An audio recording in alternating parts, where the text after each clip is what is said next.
नमस्कार, प्रतिदिन अखबार संपादकीय ऑडियो में आपका स्वागत है। जमानत के मामले में स्थिति स्पष्ट हुई है। दैनिक भास्कर।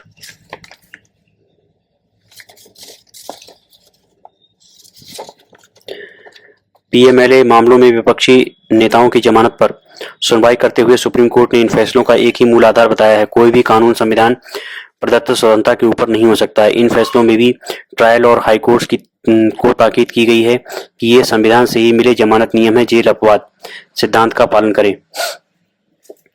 कि वे इन फैसलों में भी ट्रायल और हाईकोर्ट को ताकीद की गई है कि वे संविधान से ही मिले जमानत नियम है, जेल अपवाद सिद्धांत का पालन करें। सुप्रीम कोर्ट की लगातार दी गई इस ताकीद से जमानत को लेकर एक इकोसिस्टम बन गया है जिसे अब शायद निचली अदालतें भी नकार नहीं पाएंगी। और तब यह दूसरे सख्त कानून यूएपीए में भी जमानत के लिए समान रूप से लागू होगा। पीएमएलए की धारा 45(1) को भी प्रभावहीन करते हुए कोर्ट ने जांच संस्था को कहा है कि जमानत का विरोध करने के लिए उसे साबित करना होगा कि प्रथम दृष्टया अभियुक्त का दोष बनता है। कोर्ट ने कहा कि जो अपना अपराध कबूल कर चुका है और जेल में है उसका भरोसा नहीं किया जा सकता, न ही उसके बयान को स्वतंत्र मन से दिया गया बयान माना जा सकता है। यह कानूनन अपराध न्याय शास्त्र के मूल सिद्धांत के उलट अपने को दोषमुक्त सिद्ध करने की जिम्मेदारी सेक्शन 24 के तहत आरोपी पर डालता है। कोर्ट ने जमानत के स्तर पर इसे अभियोजन की जिम्मेदारी बताकर इस कानून की खामियों को दुरुस्त किया है। रेवड़ी संस्कृति का नतीजा। दैनिक जागरण। लोक लुभावन वादों के साथ हिमाचल प्रदेश की सत्ता में आई कांग्रेस सरकार के मुख्यमंत्री सुखविंदर सिंह सुक्खू ने 2 माह तक वेतन न लेने की जो घोषणा की है उससे यह पता चल रहा है कि राज्य की आर्थिक स्थिति ठीक नहीं है। लेकिन यह समझना कठिन है कि आखिर उनके और साथ ही मंत्रियों के 2 महीने तक वेतन न लेने से आर्थिक हालात कैसे सुधर जाएंगे। यह प्रश्न इसलिए क्योंकि उन्होंने यह नहीं कहा कि वह और उनके सहयोगी 2 माह का अपना वेतन सदैव के लिए छोड़ते रहे। वैसे यदि वह ऐसा करते भी हैं तो ऊंट के मुंह में चीरा भी नहीं होता। मुख्यमंत्री ने विधायकों से भी आग्रह किया है कि वे भी उनका अनुसरण करें। क्या इसके बाद वह सरकारी कर्मचारियों से भी कोई अपील करने वाले हैं? जो भी हो, यह अच्छा होगा कि वह त्याग करने का संदेश देने के स्थान पर राज्य की आर्थिक स्थिति ठीक करने के लिए कुछ ठोस कदम उठाएं।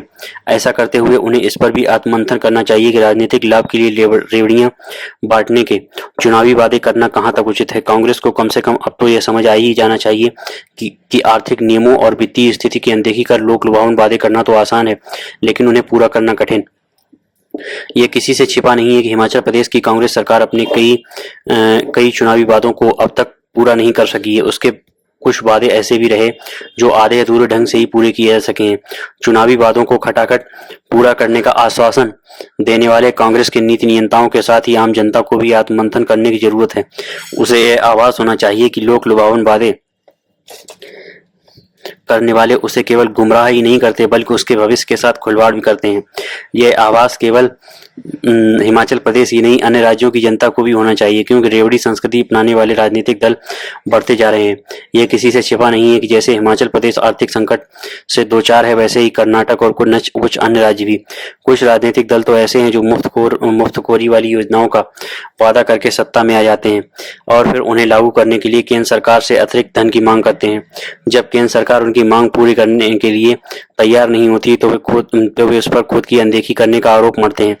क्या यह किसी से छिपा नहीं है कि कुछ राज्यों ने किस तरह यह माहौल बनाया था कि आम बजट में गैर भाजपा शासित राज्यों की उपेक्षा की गई। इसी तरह दक्षिण के राज्य यह आरोप लगा चुके हैं कि केंद्र सरकार उनके साथ सौतेला व्यवहार कर रही है। पेंशन क्षेत्र में बड़ा सुधार। गौरव वल्लभ लेखक, वित्त के प्रोफेसर एवं भाजपा नेता हैं, लेकिन यहाँ व्यक्त विचार निजी हैं। केंद्रीय मंत्रिमंडल ने गत 24 अगस्त को एकीकृत पेंशन योजना यानी यूनिफाइड पेंशन स्कीम यूपीएस को मंजूरी प्रदान की। यह योजना सरकारी कर्मचारियों को सेवानिवृत्ति के बाद सुरक्षित और सुनिश्चित पेंशन प्रदान करने की दिशा में एक बड़ी पहल है। 1 अप्रैल 2025 से प्रभावी होने वाली यह योजना न केवल सरकारी कर्मचारियों को भविष्य की चिंताओं से मुक्त करती है बल्कि सेवानिवृत्ति के बाद उनकी वित्तीय सुरक्षा भी सुनिश्चित करती है। पिछले कुछ वर्षों में विपक्षी दलों ने राष्ट्रीय पेंशन योजना यानी एनपीएस को एक राजनीतिक मुद्दे के रूप में बढ़ाने का प्रयास किया। इसे आमतौर पर नई पेंशन योजना के रूप में भी जाना जाता है। एनपीएस की आलोचना मुख्य रूप से इस कारण होती थी कि बाजार में उतार चढ़ाव के चलते पेंशन में अनिश्चितता बनी रहती है और एक निश्चित पेंशन के अभाव में सरकारी कर्मचारी अपने भविष्य के प्रति आश्वस्त नहीं रह पाता है। इसी आधार पर पुरानी पेंशन योजना की मांग होती थी। यूपीएस ने पेंशन संबंधी सभी प्रश्नों को संबोधित किया। संबोधित किया है। यूपीएस सुनिश्चित करती है कि सेवानिवृत्त लोगों को एक स्थिर और निश्चित पेंशन मिले, जो एनपीएस से उतना संभव नहीं हो पा रहा था, क्योंकि वह बाजार से जुड़ी योजना है जिसमें सरकारी कर्मचारियों का योगदान तय होता है, लेकिन रिटर्न बाजार पर निर्भर करता है। चूंकि एनपीएस में पैसा बाजार में लगाया जाता है, इसलिए पेंशन की राशि निश्चित नहीं होती है और बाजार के उतार चढ़ाव पर निर्भर रहती है। यह एनपीएस की आलोचना का एक उल्लेखनीय बिंदु था। यूपीएस की 3 प्रमुख विशेषताएं हैं। यह है एक है सुनिश्चित पेंशन। यह पेंशन 25 वर्षों की न्यूनतम सेवा के बाद सेवानिवृत्ति से पहले के अंतिम 12 महीनों में कर्मचारियों के औसत मूल वेतन का 50% होगी। यूपीएस के तहत अगर कोई कर्मचारी 10 वर्षों की सेवा के बाद रिटायर होता तो उसे न्यूनतम 10,000 रुपये प्रतिमाह पेंशन मिलेगी। एनपीएस के तहत कर्मचारी अपने मूल वेतन का 10% योगदान देता है, जबकि सरकार 14% का योगदान देती है। यूपीएस में सरकारी योगदान बढ़ाकर 18.5% हो गया है, जबकि कर्मचारी अपने मूल वेतन और महंगाई भत्ते का 10% योगदान ही देंगे। यूपीएस की दूसरी विशेषता है मुद्रास्फीति सूचकांक। सभी प्रकार की पेंशन पर महंगाई राहत उपलब्ध होगी। इसकी तीसरी विशेषता है सेवानिवृत्ति पर एक मुश्त भुगतान। यह ग्रेच्युटी के अतिरिक्त होगा और इसकी गणना सेवानिवृत्ति की तिथि पर प्रत्येक 6 माह की सेवा के लिए मासिक पारिश्रमिक वेतन या महंगाई भत्ते के 1/10वें भाग के रूप में की जाएगी। कई राज्य 2003 से पहले की पुरानी पेंशन योजना यानी यूपीएस पर लौटने की घोषणा कर चुके हैं। यह निर्णय इन राज्यों की गैर भाजपा सरकारों ने लिया था। ओपीएस गैर अंशदायी और वित्त पोषित है। इसमें राज्य सरकार को तत्काल पेंशन फंड में अपने हिस्से का पैसा नहीं देना पड़ता है। इससे पैसे की बचत होती है। हालांकि आने वाली सरकारों को बड़ी मात्रा में पैसा देना होगा। इससे इन राज्यों पर बहुत ज्यादा वित्तीय बोझ बढ़ जाएगा।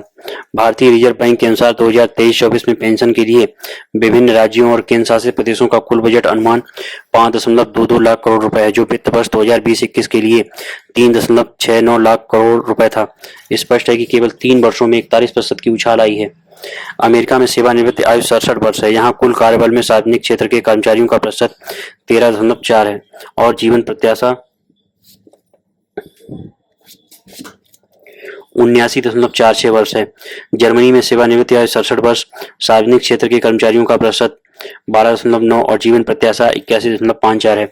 जापान में सेवानिवृत्ति आयु 64 वर्ष, सार्वजनिक क्षेत्र के कर्मचारियों का प्रतिशत 7.7 और जीवन प्रत्याशा 84 वर्ष है। ब्रिटेन में सेवानिवृत्ति आयु 66 वर्ष, सार्वजनिक क्षेत्र के कर्मचारियों का प्रतिशत 22.5 और जीवन प्रत्याशा 81.45। भारत में सेवानिवृत्ति आयु 60, सार्वजनिक क्षेत्र के कर्मचारियों का प्रतिशत 3.8 और जीवन प्रत्याशा 72.24 वर्ष है। स्पष्ट है कि 5 उन्नत देशों के मुकाबले अपने देश में सरकारी कर्मियों की सेवानिवृत्ति आयु सबसे कम है। दुनिया भर में बेहतर चिकित्सा सुविधाओं की उपलब्धता और नागरिकों के बीच स्वास्थ्य संबंधी मुद्दों के बारे में अधिक से अधिक जागरूकता के कारण जीवन प्रत्याशा धीरे धीरे बढ़ रही है। 1998 में सरकारी कर्मचारियों की सेवानिवृत्ति की आयु 58 से बढ़ाकर 60 वर्ष की गई थी। हालांकि तब भारतीय नागरिकों की जीवन प्रत्याशा केवल 61.4 वर्ष थी। 2024 तक जीवन प्रत्याशा तेजी से बढ़कर 72.24 वर्ष हो गई। पिछले 26 वर्षों में जीवन प्रत्याशा में 11 वर्षों की वृद्धि यह संकेत करती है कि इस वृद्धि को सेवानिवृत्ति आयु में वृद्धि द्वारा समायोजित किया जाए। इस विचार के खिलाफ एक तर्क यह है कि इससे बेरोजगारी बढ़ेगी, खासकर सरकारी नौकरियों के लिए नई भर्ती संख्या में कमी आएगी। लेकिन यह ध्यान रहे कि हमारे देश में कुल कार्यबल के मुकाबले सार्वजनिक क्षेत्र के कर्मचारियों की संख्या दुनिया की 6 बड़ी अर्थव्यवस्थाओं में सबसे कम है। यह मात्र 3.8% है। चीन में यह 7.89% है।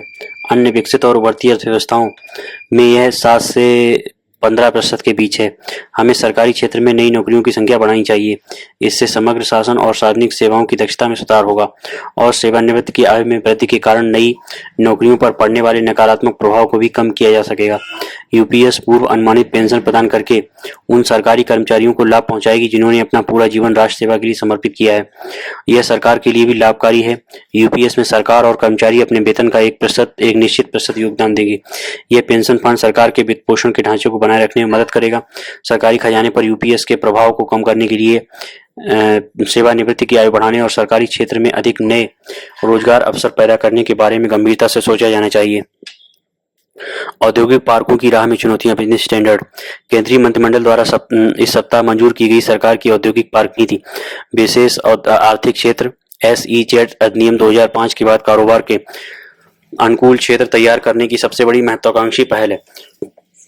28,600 करोड़ रुपए की लागत से 12 ऐसे एन्क्लेव विकसित करने की योजना है, जिसे वाणिज्य एवं उद्योग मंत्री पीयूष गोयल ने औद्योगिक पार्कों के स्वर्णिम चतुर्भुज का नाम दिया है। याद रहे कि ये अटल बिहारी वाजपेयी की सफल सड़क निर्माण परियोजना का नाम था।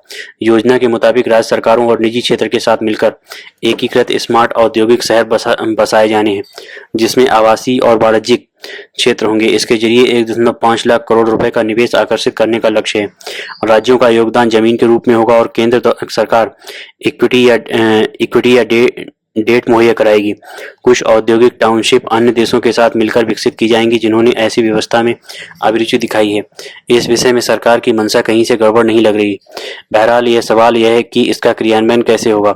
ऐसा इसलिए क्योंकि अतीत में औद्योगिक गतिविधियों को देश की कारोबारी सुगमता क्षेत्र की मानक अकुशलताओं से अलग थलग रखने के प्रयासों को बहुत सीमित सफलता मिली है।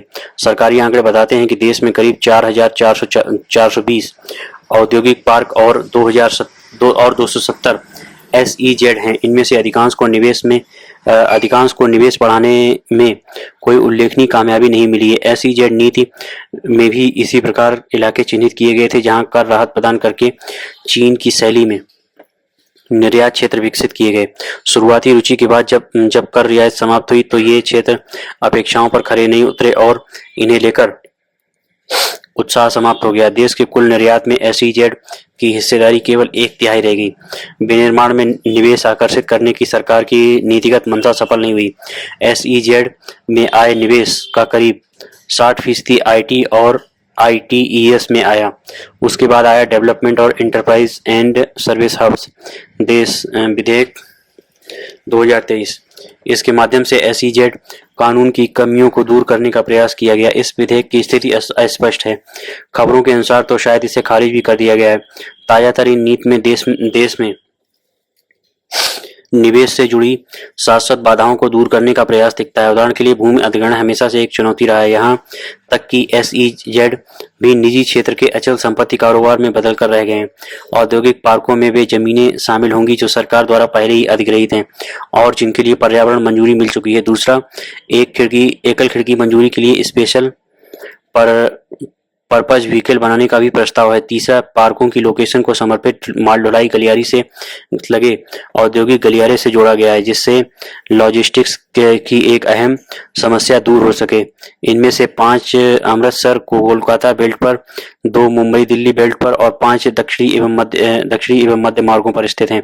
इस लिहाज से देखें तो कई व्यापक मुद्दे हैं जिन्हें हल करना होगा, तभी हमारे पार्क चीन जैसा प्रभाव उत्पन्न कर सकेंगे। उनमें से एक है आकार, ताकि विनिर्माताओं के पास वैश्विक अर्थव्यवस्थाओं जैसी पहुंच हो सके और वे सही मायनों में प्रतिस्पर्धी बन सके। यह एक चुनौती हो सकती है। देश में SEZ का औसत आकार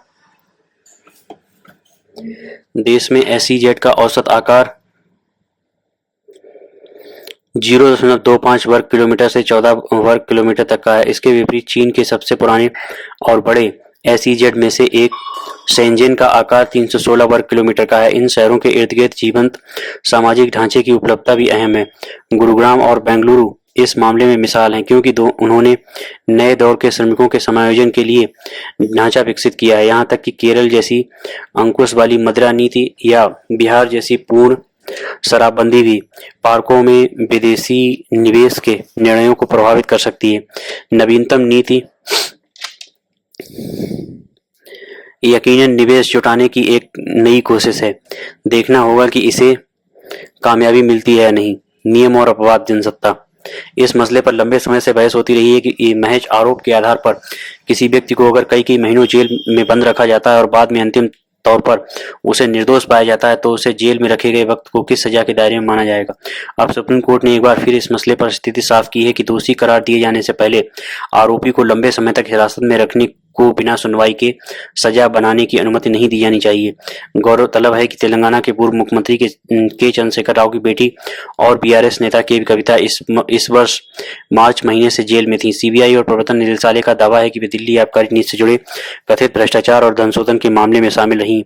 हालांकि उन्हें जमानत देते हुए अदालत ने यह भी कहा कि धनशोधन कानून के जरिए लगाई गई पाबंदियों की तुलना में स्वतंत्रता का मूल अधिकार श्रेष्ठ है। दरअसल सुप्रीम कोर्ट के सामने यह कोई पहला मौका नहीं था जब इस मसले पर अपना यह रुख स्पष्ट किया है। इससे पहले दिल्ली के उप मुख्यमंत्री मनोज सिसोदिया को जमानत देते हुए भी अदालत ने यह माना था कि उनके मामले में सुनवाई में देरी हो रही है और उन्हें असीमित समय के लिए जेल नहीं रखा जा सकता क्योंकि यह मौलिक अधिकारों का उल्लंघन है। के कविता को भी जमानत देते हुए सुप्रीम कोर्ट ने इसी तरह अधिक समय तक जेल में रखने और सुनवाई में देरी को आधार बनाया था। अगर किसी गंभीर अपराध के आरोप में कोई जांच एजेंसी किसी को गिरफ्तार करती है तो इससे पहला संकेत यही उभरता है कि उसके पास आरोपी के खिलाफ पुख्ता सबूत या आधार होंगे, मगर ऐसे मामले अक्सर सामने आते हैं जिनमें कई वजहों से आरोपी के खिलाफ सबूत पेश करने या सुनवाई का मामला लगातार टलता रहता है और आरोपी के कटघरे में आया व्यक्ति बिना दोषी साबित हुए लंबे समय तक जेल में बंद रहता है। यह एक तरह से जांच एजेंसियों की कार्यशैली से लेकर कानूनी स्थिति पर भी सवाल है कि आरोप, जांच, सुनवाई और सजा की वे कौन सी कसौटियां हैं जिनके तहत बिना दोष सिद्ध के किसी को कई कई महीने तक कैद में रखा जा सकता है। इस तरह के बिंदुओं पर अदालत को खुद सीबीआई और ईडी जैसे जांच एजेंसियों की विश्वसनीयता पर सवाल उठाने का मौका मिलता है तो इसे कैसे देखा जाएगा। पिछले कुछ वर्षों से प्रवर्तन निदेशालय, आयकर विभाग और केंद्रीय अन्वेषण ब्यूरो पर भ्रष्टाचार के खिलाफ शिकंजा कसने के नाम पर सत्ता पक्ष के इशारे पर काम करने के आरोप लगते रहे हैं। अदालतों ने भी कई बार इन जांच एजेंसियों की कार्यशैली को लेकर सवाल उठाए हैं। जहां तक आरोप के आधार पर जेल में रखने का मामला है, सर्वोच्च न्यायालय ने फिर इस सुस्थापित सिद्धांत को दोहराया है कि जमानत नियम है, जेल अपवाद है और यह धन शोधन निवारण अधिनियम यानी पीएमएलए मामलों में भी लागू है। आरोप लगने और फैसला आने तक के संदर्भ में शीर्ष अदालत की टिप्पणी बेहद अहम है कि आज़ादी से वंचित सिर्फ उन स्थापित कानूनी प्रक्रियाओं के जरिए ही किया जा सकता है जो वैध और तर्कसंगत हों। आत्महत्या का पाठ। प्रतियोगिता परीक्षाओं की तैयारी कराने का केंद्र माने जाने वाले कुछ शहरों में अक्सर विद्यार्थियों की आत्महत्या की घटनाएं सामने आती रहती हैं। यह समस्या अब तक व्यापक चिंता का रूप ले चुकी है। इसके अलावा 10वीं और 12वीं की परीक्षा में भी फेल हो या नंबर कम आने के तनाव में कई विद्यार्थियों ने खुदकुशी कर लेने की खबरें हर वर्ष आ जाती हैं। चिंता की बात यह है कि अब ये कुछ घटनाएं मात्र न रहकर एक व्यापक समस्या की शक्ल लेती जा रही हैं। अंदाजा इससे लगाया जा सकता है कि छात्र छात्राओं की आत्महत्या की दर कुल आत्महत्या की दर से तो ज्यादा है ही, लेकिन अब इस संख्या में इजाफे की दर को भी पार कर गई है। गौरतलब है कि IC3 सम्मेलन में बुधवार को राष्ट्रीय अपराध रिकॉर्ड ब्यूरो के आंकड़े के आधार पर छात्र आत्महत्या भारत में फैलती महामारी शीर्षक से जारी रिपोर्ट में यह बताया गया है कि आत्महत्या की कुल घटनाओं में प्रतिवर्ष जहां 2% की बढ़ोतरी हुई है, वहीं विद्यार्थियों के बीच जान दे देने के मामलों में 4% यानी राष्ट्रीय औसत से 2 गुनी की वृद्धि हुई है। यह स्थिति तब है जब इस बात की संभावना है कि विद्यार्थियों की आत्महत्या के मामले में कम रिपोर्टिंग हुई हो। अगर विद्यार्थियों के बीच आत्महत्या की बढ़ती यह प्रवृत्ति खुदकुशी की कुल घटनाओं के मुकाबले और यहाँ तक कि आबादी में बढ़ोतरी की रफ्तार से भी तेज है, तो यह सोचने की जरूरत है कि देश में शिक्षा का एक ऐसा स्वरूप बन गया है जिसमें पढ़ाई लिखाई करने की उम्र में बच्चे जीवन से हार मान रहे हैं। स्कूल या उच्च शिक्षा का वह कैसा पाठ्यक्रम है जो बच्चों को भीतर हौसले और जीवन को मजबूत बनाने के बजाय उन्हें भावनात्मक स्तर पर बेहद कमजोर बना देता है। वहीं समाज और अभिभावकों की महत्वाकांक्षाओं और अपेक्षाओं का वह कैसा बोझ है जिसके नीचे दबकर बच्चे दम तोड़ रहे हैं। निश्चित रूप से यह शिक्षा के समूचे ढांचे और सामाजिक सोच की एक ऐसी त्रासदी है जिस पर बिना देरी किए गंभीरता से विचार करने की जरूरत है। यह स्थिति एक और राष्ट्रीय स्तर पर नीतिगत दूरदर्शिता पर एक सवाल है, वहीं यह सामाजिक स्तर पर शिक्षा में कामयाबी को लेकर भ्रमित धारणा के भी संकेत हैं। कानूनी पहलुओं में हो बदलाव। राशि सारा। डॉक्टर अमाना मिर्जा। नारीवाद एक व्यापक और विकासशील विचार है। उदारवाद को लेकर सांस्कृतिक आदि तक नारीवाद के विभिन्न प्रकार हैं। सेनेका फॉल्स कन्वेंशन में 1848 में संयुक्त राज्य अमेरिका में पहला महिला अधिकार सम्मेलन हुआ जिसने महिलाओं के मताधिकार आंदोलन का मार्ग प्रशस्त किया। दशकों बाद महिलाओं को वोट देने का अधिकार सुनिश्चित किया गया। सिमोन डी बीवायर के प्रसिद्ध कथन कि कोई पैदा नहीं होता बल्कि औरत बन जाता है की बात हो, या महाभारत में द्रौपदी की वीरता का उल्लेख जो अन्याय से लड़ने की शक्ति का पर्याय है, यह एक चरण से दूसरे चरण तक वोट देने के अधिकार से लेकर शिक्षा से मीटू तक नारीवाद जारी रहा। उसका एक कारण है कि लगातार उठती रही आवाजें। लिंग केवल एक अवधारणा नहीं बल्कि यह आंदोलन से संबंधित है। इसका काम और आजीविका से संबंध है। यह केवल महिलाओं के बारे में नहीं है, इसका प्रभाव पुरुषों पर भी पड़ता है। महिला शरीर स्थित्व सेक्सुअलिटी पर व्यापक बहस के साथ अब इसमें बहुत विविधता आ गई है। साथ ही प्रत्येक उद्योग में यौन उत्पीड़न के बारे में कई कहानियां हैं। सिनेमा अकेला नहीं है। औरत हो या पुरुष, कास्टिंग काउच की पीड़ा सब जगह है। सेंसरशिप की जांच के लिए सिनेमेटोग्राफ समिति की 1928 की रिपोर्ट हो या केंद्रीय फिल्म प्रमाणन बोर्ड सीबीएफसी के बदलाव में की सिफारिश के लिए 2016 में श्याम बेनेगल समिति की स्थापना, या हाल ही में मलयालम फिल्म उद्योग के भीतर चिंताजनक मुद्दों पर जस्टिस हेमा कमेटी की रिपोर्ट। सिनेमा का दायरा अब सचमुच बदल गया है। कैनवास जरूर बदल गया है, लेकिन ज्ञात उपेक्षित चिंताएं हैं जो ध्यान देने की मांग करती हैं। बड़े संघर्ष के बाद आवाजें सुनाई देती हैं। 7 साल बाद महिला कलाकारों की सक्रियता पर हेमा कमेटी की रिपोर्ट सामने आई है। रिपोर्ट में कई गहरी बातें हैं जिससे हो सकता है कि हमने पहले भी सुना हो, लेकिन अब उन्हें नजरअंदाज नहीं कर सकते। वाकई में यौन उत्पीड़न आश्चर्यजनक रूप से व्याप्त है। यह अनियंत्रित होता जा रहा है। नैतिकता को स्वीकार करने वाले कम हैं। यह नौकरियों के उद्देश्य को उच्च दबाव वाले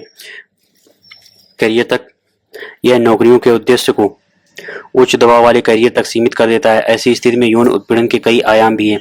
यह आंतरिक नियंत्रण भावनाओं के प्रकट होने का एक रूप है। यह शक्ति संबंधों की अभिव्यक्ति भी है। यह वर्चस्व का भी एक उदाहरण है, जिससे जुड़ा कलंक पीड़ित को असुरक्षित स्थिति में डाल देता है। जैसा कि हम उत्पीड़न के मुद्दे पर चर्चा करते हैं, उद्योग की प्रकृति को समझना भी उतना ही महत्वपूर्ण है। सिनेमा उद्योग में जो कामकाजी स्थितियां मौजूद हैं, वहीं अन्य में भी मौजूद हैं। केवल डिग्री और प्रकृति भिन्न हो सकती है। लंबा अनियमित समय, कार्य स्थितियों के लिए कोई विशिष्ट दिनचर्या नहीं। प्रत्येक असाइनमेंट के साथ कभी भी शेड्यूल बदल सकता है। लिंग आधारित हिंसा का संबंध सामाजिक पहलुओं से भी है। फिल्म महिलाओं को इच्छा की वस्तु के रूप में चित्रित करती है। पुरुषों को अक्सर उसकी शारीरिक बनावट और कामुकता तक सीमित कर दिया जाता है। यह चित्रण पुरुष और महिलाओं दोनों पर प्रभाव डालता है। सिर्फ महिलाएं ही नहीं, बल्कि पुरुष भी कार्यस्थल पर उत्पीड़न की शिकायत करते हैं। फिल्मों की शूटिंग स्थल भी इसके अपवाद नहीं है। वर्तमान समय में किसी भी उद्योग और नौकरी में काम करना जुनून से आने वाला एक सचेत निर्णय होना चाहिए। जब कोई यह निर्णय लेता है तो उसे आसपास की चुनौतियों के प्रति सावधान और जागरूक रहना होगा। यौन हिंसा अन्य सामाजिक संरचनाओं जैसे वर्ग, धन, क्षेत्र, जाति, लिंग से भी संबंधित है। केवल आक्रोश और आलोचना से कोई फायदा नहीं। पुरुषों और महिलाओं दोनों को अप्रिय स्थितियों का सामना करना पड़ा है, या इनकार करने पर बहिष्कार का सामना करना पड़ा है। समाधान पर काम करना जरूरी है, और साथ ही इस उद्योग को नए बदलाव की आवश्यकता है। सिनेमा से जुड़े कई पुराने कानून पुराने हैं। वर्तमान समय की जरूरतों को पूरा करने के लिए उनमें सुधार की आवश्यकता है। लिखित अनुबंधों पर ध्यान देने के साथ साथ सामाजिक जागरूकता होना भी महत्वपूर्ण है। इस मुद्दे को उठाते रहना महत्वपूर्ण है, क्योंकि काम के लिए शोषण की आलोचना में मजबूत आवाजों की जरूरत है। अधिक पुरुषों और महिलाओं को अपने अनुभव के बारे में बोलने के लिए प्रोत्साहित करना आवश्यक है। हालांकि आवाज उठाने के साधन का दुरुपयोग नहीं किया जाना चाहिए, क्योंकि इससे कई निर्दोष संघर्षरत लोगों का नुकसान हो सकता है। कार्यस्थल पर यौन उत्पीड़न और हमले से निपटने पर व्यापक बहस की आवश्यकता है। इसमें आशा की किरण भी है। कम से कम अब अतीत के विपरीत कार्यस्थल पर यौन उत्पीड़न या हमला करने वाले लोगों को अब उनके कार्यों के लिए जिम्मेदार ठहराए जाने की अधिक संभावना है। दुर्व्यवहार को रोकें और पीड़ितों को दोष देना बंद कीजिए। कलाकार संघ को अपने विचारों को प्रसारित करने के लिए सार्वजनिक शिकायत मंच की आवश्यकता है। शूटिंग स्थानों के दायरे को अन्य कार्य सुरक्षा अधिनियमों के साथ समन्वित किया जाना चाहिए। निसंदेह सिनेमा को ग्लैमर की जरूरत है। अच्छा सौंदर्य भी कला का हिस्सा है, लेकिन उसके आगे देखने की जरूरत है। निर्माता तो लाभ चाहते हैं, जो तब भी हो सकता है जब कलाकारों के साथ न्याय किया जाए। दर्शक अब स्मार्ट हैं, वह गुणवत्ता और नई चीजों का समर्थन करते हैं। स्किन शो को पुरानी चाल अक्सर प्रोजेक्ट की सफलता के लिए काम नहीं कर पाए। स्किन शो की पुरानी चाल अक्सर प्रोजेक्ट की सफलता के लिए काम नहीं कर पाए। जरूरी है कि कानूनी पहलुओं में बदलाव हो, उतना ही आवश्यक, और किसी भी कार्यस्थल पर शोषण के विरुद्ध एकजुटता हो। विभिन्न प्रयासों का सही संतुलन होना चाहिए। मीडिया से लेकर कार्यालय कारखाने तक सुरक्षित कार्यस्थल का समर्थन करना महत्वपूर्ण है। ऑनलाइन सक्रियता, प्रतिच्छेदन, यौन उत्पीड़न का विरोध आदि के लिए सामूहिक समर्थन अच्छी पहल है। यह नारीवादी मुद्दों, लिंग संबंधी प्रश्नों, सिनेमा के माध्यम की बदलती प्रकृति को दर्शाता है। अब पुरुषों और महिलाओं की विभिन्न ताकत, दृष्टिकोण, समस्याओं में नए समन्वय की जरूरत है। सतर्क रहें, आवाज उठाते रहें, यही प्रगति की खिड़की है। दबाव मुक्त हो तभी बात बनेगी। रजनीश कपूर। वर्ष 2014 से जब नरेंद्र मोदी ने वर्ष 2014 से जब नरेंद्र मोदी ने प्रधानमंत्री बनने की तैयारी में अपना अभियान शुरू किया तो भ्रष्टाचार के विरुद्ध उनका आह्वान "ना खाऊंगा ना खाने दूंगा" उनके प्रधानमंत्री बनने के बाद इसका असर भी फौरन दिखाई दिया। केंद्र सरकार की नौकरशाही में यह संदेश गया तो ऐसा लगा जैसे अब जल्दी ही लाल फीताशाही खत्म होगी। पर जैसे जैसे समय बीतता गया ये शुरुआती लक्षण ठंडे पड़ते गए। हालांकि मोदी जी 2 बार अपने बूते पर और तीसरी बार अन्य दलों की मदद लेकर सरकार की तीसरी पारी खेल रहे हैं। पर इन वर्षों में जिस बात ने सबको चौंकाया वो ये कि भ्रष्टाचार के विरुद्ध मोदी जी का ये अभियान केवल विपक्षी दलों तक ही सिमट कर रह गया। उनमें से भी भ्रष्टाचार के आरोपों में घिरे जिस विपक्षी दल के नेता मोदी जी और अमित शाह के शरणागत हो जाते हैं उनके 100 खून भी माफ कर दिए जाते हैं। इतना ही नहीं, उन्हें संसद या मंत्री बनाकर पुरस्कृत भी किया जाता है। मोदी शाह की इस रणनीति के हथियार बने हैं केंद्रीय जांच एजेंसियां जो लगातार हेज मास्टर्स वॉइस की तर्ज पर काम कर रही हैं। इसलिए लगातार विपक्ष उन पर जांच एजेंसियों के दुरुपयोग का आरोप लगा रहा है, संसद में भी और संसद के बाहर भी। वैसे तो सीबीआई, आयकर विभाग और प्रवर्तन निदेशालय की छवि बड़े बड़े मामलों को लंबा खींचने या दबाए रखने की है, पर जो मोदी राज में ये चमत्कार हो रहा है वह कि सत्ता पक्ष से जुड़े लोगों पर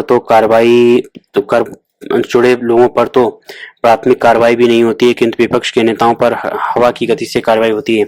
यह आश्चर्यजनक है। हाल ही में सरकार की इस प्रवृत्ति पर कुछ रोक लगती नजर आई है। बीते कुछ महीनों में जिस तरह सुप्रीम कोर्ट ने भ्रष्टाचार के कई मामलों पर जांच एजेंसियों और सरकार को आड़े हाथों लिया है, उससे संदेश गया है कि जांच एजेंसियां राजनीतिक दबाव में काम कर रही हैं। निष्पक्षता के कानून के दायरे में नहीं। मान्य सिद्धांत है यह है कि आरोपी चाहे किसी भी दल या विचारधारा को क्यों न हो, यदि उसने अपराध किया है तो उसकी जांच निष्पक्षता से ही की जानी चाहिए। जाहिर सी बात है कि जांच एजेंसियों द्वारा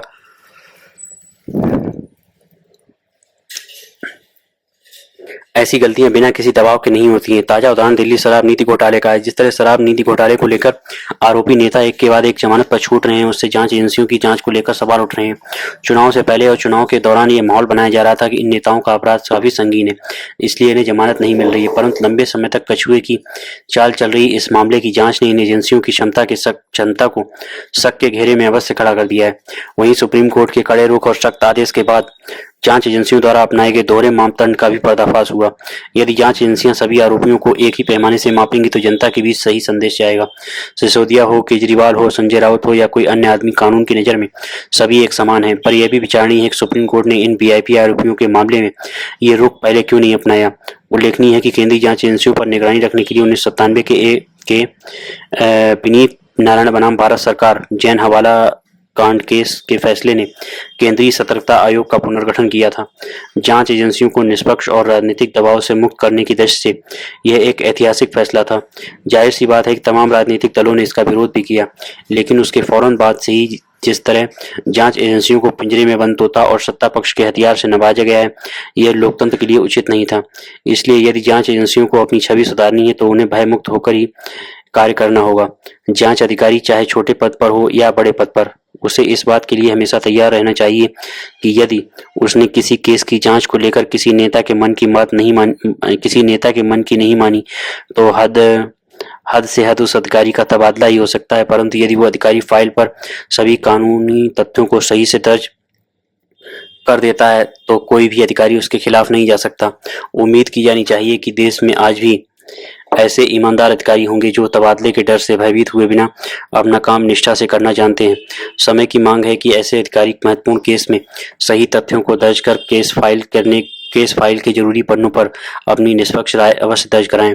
भविष्य में जब भी कभी केस फाइल की जांच किसी निष्पक्ष समिति द्वारा की जाएगी तो दूध का दूध और पानी का पानी अपने आप सामने आएगा। ऐसे में एक स्वस्थ लोकतंत्र के लिए जांच एजेंसियों का निष्पक्ष और दबाव मुक्त होना अनिवार्य है। क्षेत्र के कामगारों को भी मिले पेंशन सुरक्षा। हिंदुस्तान। आर के सिन्हा। पूर्व राज्यसभा सांसद व उद्यमी।